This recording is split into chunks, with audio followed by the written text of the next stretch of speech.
Yo guys, what's going on? It's Burt Crown coming to the YouTube video, and today I'm taking a break from the XP path for a little bit. I am halfway through level 24. I am right there at the cusp of getting to level 25, and I wanted to take a minute to talk about what I'm doing to get through the XP path so fast. How am I at level 24 already? So I'm going to go over that, and I'm also going to go over the collectibles and the sets and which one I think is the best for the value.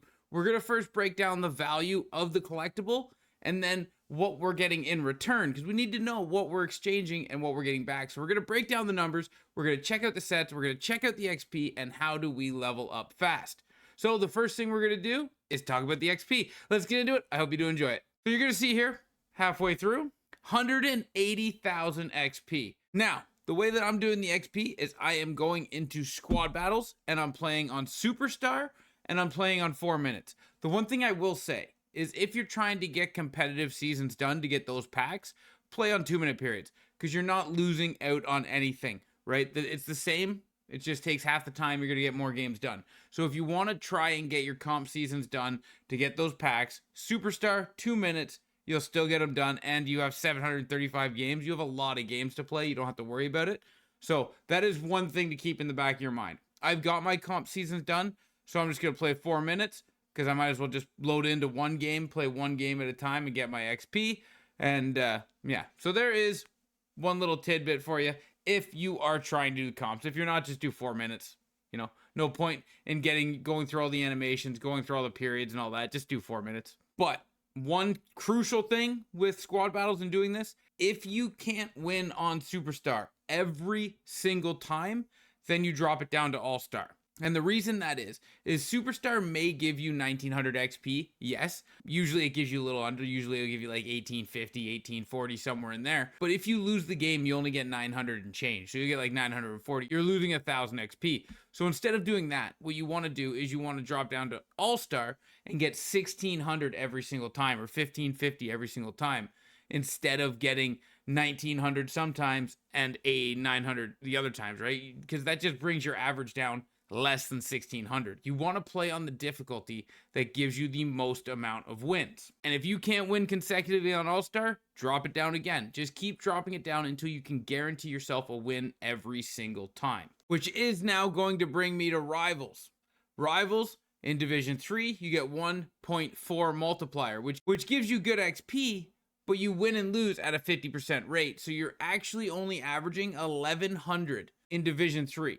Because you're winning 50%, you're losing 50%, so you're only getting 1100 XP for playing online. So if you're wanting to get through this as fast as possible, or get your rewards as fast as possible, you want to go to squad battles, because it's so heavily weighted to play squad battles over Rivals, right?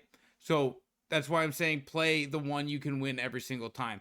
Because you could go to Rivals and win 50 and lose 50% and get 1100 XP, or you can come here and play All-Star and get 1600 every single time, or 1900 every single time, but play what you can win every time. Now, when it comes to wildcard, if you have wildcard to do them. You get XP, and you also get wildcard path. But that's what I did, guys. I got my wildcard done, and I've just been getting after the squad battles Superstar, and that's what's got me at level 24, 180,000. Now, with that being said, it gives you a lot of collectibles in this XP path. So what's the value of them? Because through this XP path, you will get enough to do 120 collectibles worth of value. So now we got to find out what that value truly is, so we can make the right decision on what to get, or make the gambler's decision on try to get something big for the amount of coins you got to turn, collectibles you got to turn in. So now what I'm going to do is I'm going to bring up this chart here. If you want to pause it, pause it. This is on NHL.com, NHL 25, EASports.com, NHL 25. It is on EA Sports, NHL.com. And what it is a XP season sets rewards. And it breaks down everything you need to know about everything that's in every individual set and every individual pack, and what you can expect to pull. So for example, there is a Season 2 premium pack, right? Contains 4 items with at least 2 76 pluses. So that's something that we can look at just to give value on a bunch of different things. But this is something that you want to pause if you want to see this information for what it has in it and everything there. Now, when you're looking down at the bottom, you will also see that we have an 82 plus pack where you get one 82 plus card for 8 collectibles, or you get an 80 or an 85, and that's for 10 collectibles. Now, I have tried the 82 plus and I have tried the 80 85s. I did drop those videos not too long ago. If you want to go check those out, you can go check those out. But then there's all other sorts of different stuff in here. Elite packs that contain 180 and 478s. We got legendary packs. There's lots of good stuff in here. So we got to find out the true value of these packs and of these collectibles to make a right decision. And how are we going to do that? Well, in sets, it has it all laid out nice and simple for you for your collectibles. First thing I'm going to say is this here. I understand if people want to do this to help build up their team quickly. I don't like this method because this gives you zero value down the road or zero value in coins back, if that makes sense. So if you turn in 5 of these collectibles for 1 token, sure, you can use that token to improve your player, but then that player is an untradeable and you can't do anything with it, right? So for example, if you take these 5 tokens and instead maybe drop them in somewhere that's worth 5 tokens, like maybe an 80 plus, at least that has coin return. Or in this prime pack, at least that has coin return, right? I wouldn't suggest doing any of those. I like the more riskier ones with the bigger payoff, but we're going to look into that to get a value on all of them. So first we will start with the 82. And when it comes to the 82s, there's 7,550 coins. Now it takes 8 collectibles to make this set for an 82. Now, yes, you can get an 82 plus, but we're going to take it at the floor here. And an 82 gives you a value of 943 coins per collectible, right? Because you need to turn in 8 of them for the chance at this 182.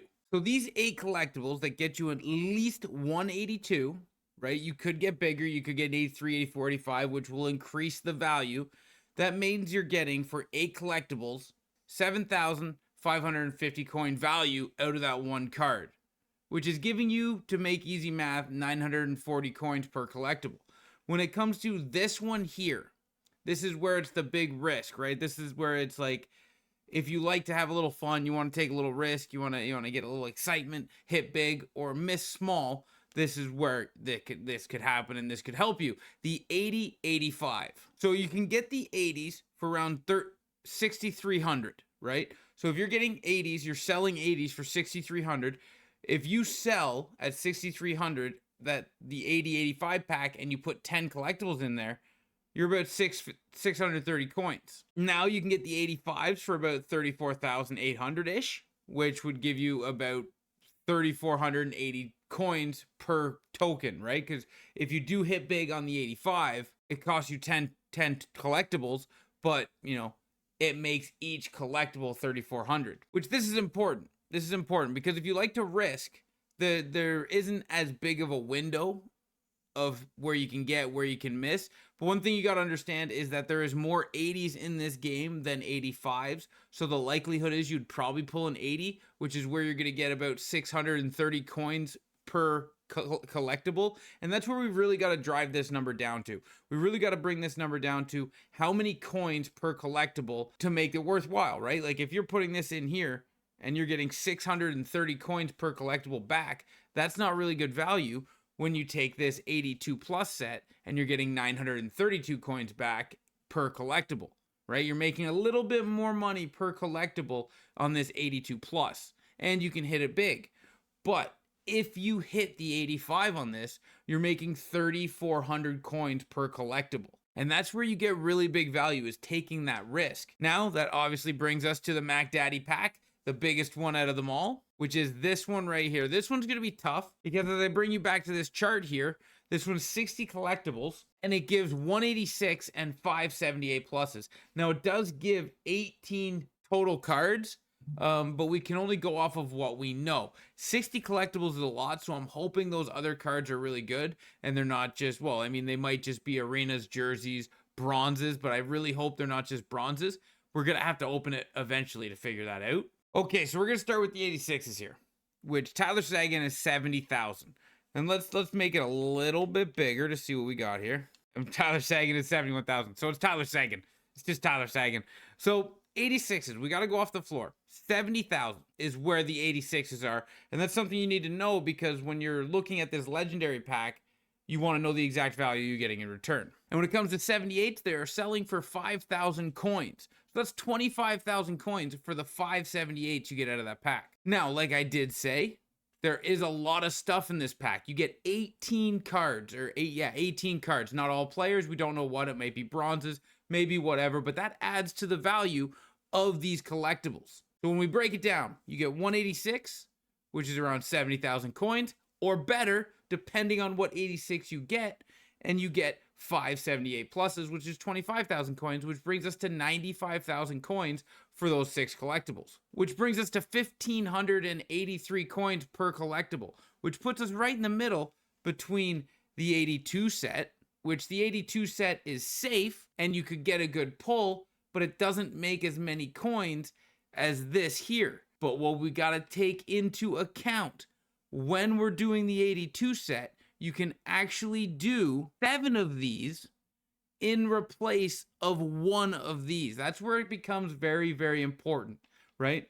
If I can do 160 collectible set and I'm getting 1,500 back per collectible, well, if I do 6 of these, 7 of these, it's giving me a higher chance of upping that limit. Does that make sense? So I'm still only getting 943 coins per collectible, but if I do 7 of them, I'm hoping that one of them gets into an 83, one of them gets into an 84. Hey, if you pull an 86 out of the 82, you're laughing, because now you are winning because you got an 86, but that's where the risk comes in. This pack here, the 80 for 85s, which one you get, I think that has the most risk into it.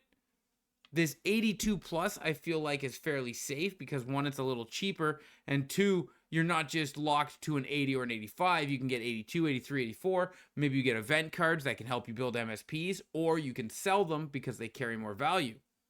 But then when it comes down to this one, the legendary pack, I believe this one gives you a lot of fodder. This one gives you a lot of stuff, and it gives you an 86 guaranteed with the 75 pluses, 78 pluses, sorry. Now you got to remember, with those 78 pluses, you can still pull bigger cards, right? Like you can pull 80 overalls, you can pull 81s, 82s. You can get a higher card than just a 78 plus. So the floor on this one is 1,500 per collectible. The floor on the 82 plus is 900 per collectible. And then the floor on the 80-85 is 630 coins per collectible.